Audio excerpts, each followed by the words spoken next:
Hello everyone and welcome to the NerdGeek podcast. Today we are discussing Howard the Duck and his comic book adventures.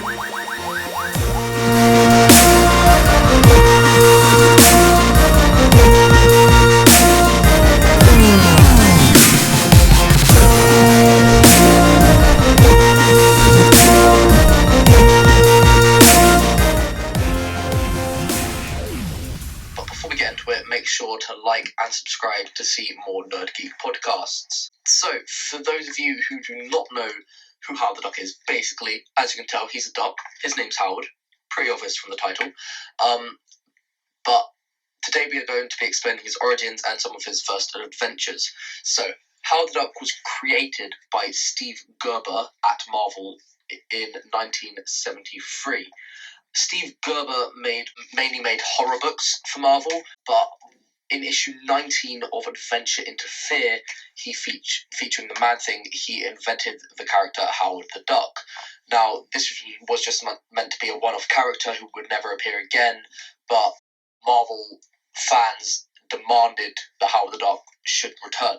So, in Adventure into Fear issue 19, Howard the Duck, well, actually, I believe it was in issue 20 because the story arc did last for 2 issues, but Howard the Duck was killed off. He fell off a bridge. But in Giant Man-Thing issue 1, there was a short story of Howard the Duck that featured him falling through space. This is obviously from the bridge. And just a little backstory on the Adventure into Fear issue.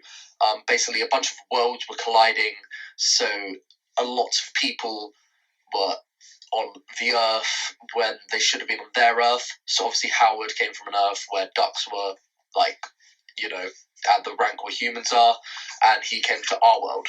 And then he fell through space. So he landed on the streets of Earth, and he ended up in Ohio.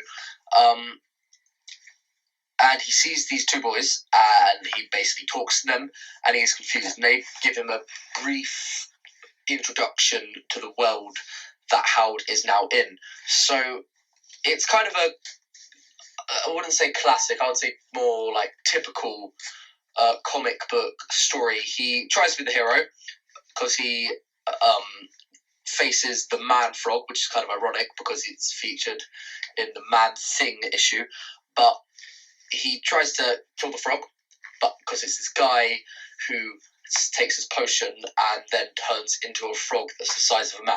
But then his potion kind of fails, and he just turns into a normal-sized frog, which isn't that good for him, but we don't really care, we're just the readers.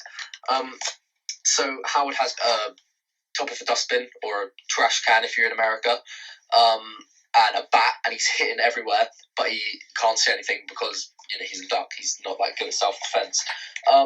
And he ends up hitting a police officer who is at the scene, and then obviously gets arrested. And this carries on into the next issue of Giant Man-Thing, where Howard is in jail, and obviously they do not believe that he is a duck. They think he's just a midget in a suit.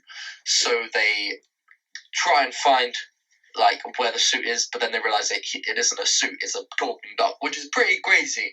If it was in this world and there was a talking duck, you would freak out just a little bit, maybe. So obviously the doctor and the police officers run away. They're like, whoa, what the hell is this? You're a talking duck. And then they obviously let him free. This time, he's facing Hellcow. Basically, there's the origin of Hellcow, and we follow that story. And at the end, he defeats Hellcow because he's a superhero. He's not really a superhero. He's kind of a duck. But I don't know, if it was in our world, would he count as a superhero? Because, he's a talking duck, which, if there was a talking duck in our world, that would be pretty super. I guess he could count as a superhero. Anyway, he defeats Hellcow, and then the police turn up, and they're like, this is just a joke. It's a cow who is a vampire, and it's a talking duck. So they leave the scene, and Howard, who all he wanted to do was make a difference in this world and make the world a better place because it's full of hairless apes, or humans, as they're actually called, but Howard calls them hairless apes. And in the next issue, this is in his standalone issue because fans really wanted him to have his own issue. In there, he is like, that's it, I'm going to commit suicide. because, he's a duck in a human world. He probably doesn't have that many options in life. And after this, he goes to the top of a kind of a castle, but at the top of this castle, which he's going to jump off of, there is a prisoner. And this prisoner is called Beverly, and Beverly kind of somewhat adopts Howard, and they become friends. But before this, Howard is also taken prisoner by this wizard guy, and then they have to go to an alternate dimension or something, or somewhere else in space, where they have to get a key, and obviously they do that, and they come back, and a dragon is released, but because it's Howard, because it's Marvel, and it's the Marvel Universe, something crazy has to happen, so I never get his name right. The guy at the top of the Daily Bugle, John Jameson, it's three J's. I mean, I know Spider-Man is amazing, but who the hell decided that one of the main characters' initials is going to be JJJ? That is just annoying to say. Isn't it John Jameson or something? I don't even know his initials. Anyway, he sends Spider-Man to Ohio, where Howard the Duck is, because obviously it's a news company and they want to report that there's a talking, flipping duck. So obviously Peter Parker is Spider-Man, so wherever Peter Parker goes, Spider-Man goes. And Spider-Man comes to save the day because he sees this dragon, and then he frees Howard and Beverly. So in the next issue of Howard the Duck, they have a new villain, and this villain is Beverly's roommate, except is not. And one of the things I love about Howard the Duck is that it's just weird in a hilarious way, because the main villain in this comic book, you're not going to believe this, right? The space turnip, the deadly space turnip is the main villain, yet somehow they make this work, and it is a really good comic book. So the origins of this are, there's a space turnip, and the space turnip lands on Earth and chooses a guy to become space turnip guy. And that's basically what happens. I know that was a very, very bad explanation, but that is more or less how it went. And after this, they bloomin', he tries to kill people because the space turnip wants to rule the Earth, like you do. I mean, if I was a space turnip, I would probably be a little bit salty and want to rule the Earth. So yeah, then Howard stops him by banging him on the head, because the space turnip is kind of on the guy's head. Wouldn't be that convenient. You can't really see anything. And then obviously the day is saved. So in the next issue, we see Howard and Beverly in a cafe, and in this cafe, they are, eating food, having some coffee, because that's what you normally do. Then a fight occurs between a teenage boy and this guy who does martial arts, and he's bragging about he does martial arts, and one thing leads to another, and the two get into a fight, and people get hurt, because that's what happens in a fight. I mean, don't know if you've ever been in a fight, but usually people get hurt, and the guy ends up cutting the other person, and Beverly was a nurse or something, so she tries to stitch the guy up and save him because the ambulance isn't coming in time, but nothing will happen, nothing works out, so the kid dies. And obviously this makes Howard a little bit angry, because he's a very arrogant character. He likes things his own way, things have to be done his way, otherwise that's not the right way, that kind of character. And he then goes to the dojo of the guy who taught the person that killed this child. And Howard's very angry, so he goes up to the guy and he's like, dude, you killed, one of your students killed the kid. So what happens, I find this really funny, the title of this issue is Master of Quack Fu. I think it's pretty funny, because you get to see a duck doing martial arts, which is weird. In no other comic book is there a duck that can talk and does martial arts. So I think it's pretty cool. I, for Christmas, got Howard the Duck the complete collection, volume 1, and it's actually pretty good. It's full of a lot of good issues. That's what I'm basing today's podcast on. So, the martial artist teaches Howard how to quack fu, and then he gets into a fight with the guy who killed the kid, and then Howard wins the fight. He's the master of quack fu. You get the gist. And I did forget to mention, in the Space Turnip one, there's a character that's introduced, and she appears in multiple different issues of Howard the Duck from there on, and it's called the Kidney Lady. Now, basically, Howard and Beverly are on a bus or a coach, whatever, and Howard. This also adds to like the funny factor of Howard the Duck. Howard is smoking a cigar.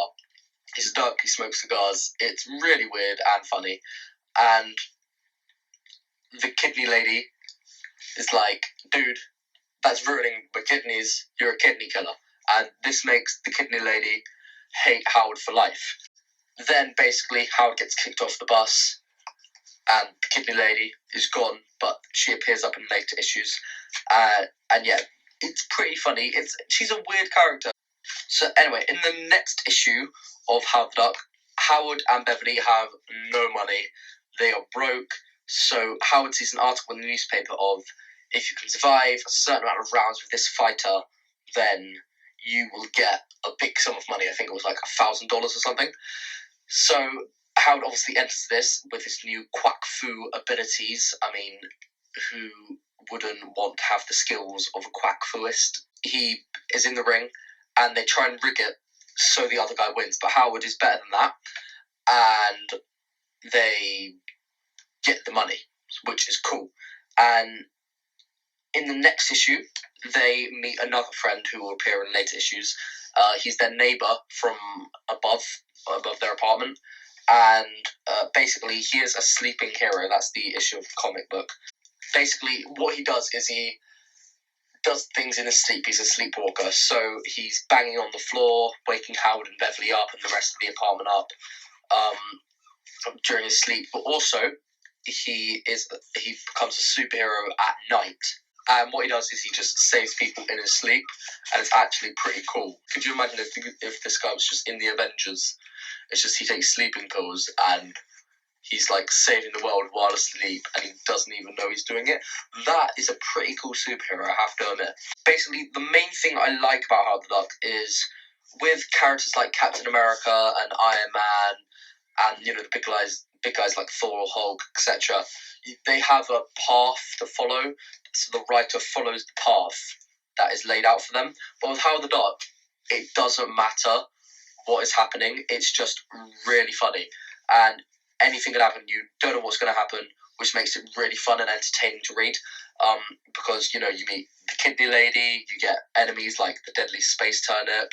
Howard smokes cigars and does quack fu. Quack fu, what even is that? And they meet sleeping superheroes. There are other villains. There is a giant cookie monster. Yeah, there's literally a monster called the Giant Cookie Monster. With Howard the Duck, it's just funny and unexpected, which makes it such a good comic book. I do recommend you read it. Like I said, Howard the Duck, the complete collection, volume 1, the original one. They're obviously, within the past 10, 20 years, Marvel have made a lot of remakes in their new continuity, in their new universe. But the originals are the best in terms of Howard the Duck, because it is just really good. So if you do get a chance to read it, do read it, because it is unique. It doesn't follow a path. It isn't like anything else. It's Howard the Duck. It's its own thing. However, like any comic book, it does have its downsides. There is a story arc where Howard the Duck becomes mental, which you would think would sound fun, but it's just kind of depressing, because you love this character. He's a legend, and he's really cool, but then he just, becomes mental, which isn't that fun, and you don't want him to become mental. And this was made because he faced the giant beaver, and when he faced the giant beaver, he kind of had an accident. Basically, from this injury, he gets hurt and then starts hallucinating. There's a whole issue where he's just hallucinating, which I didn't really find that interesting. Then there's him waking up, and there are a couple of issues where they just aren't that good, but one thing leads to another. I won't talk about it because I don't really like these issues.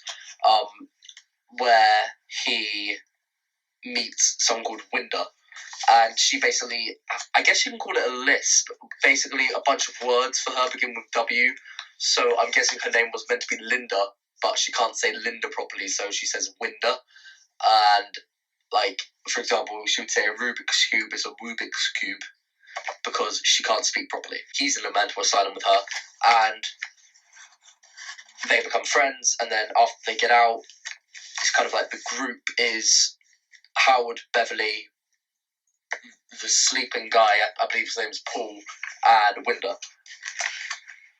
So they escape the mental asylum by basically one of the staff. His soul is the devil, and the soul gets out and goes into Howard, which is a good issue. This is one of the good issues in the story arc, where he becomes the devil and just causes havoc around the whole of Ohio and New York. And that issue is pretty interesting because you get to see basically all Howard's emotions spill out, so you can see what he's thinking.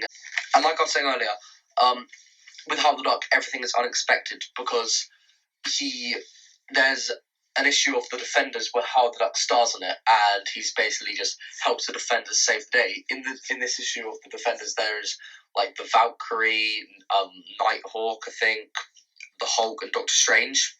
But somehow Howard the Duck still seems to come out on top as like the superhero, and it's just really interesting to see what Howard the Duck is like alongside other superheroes.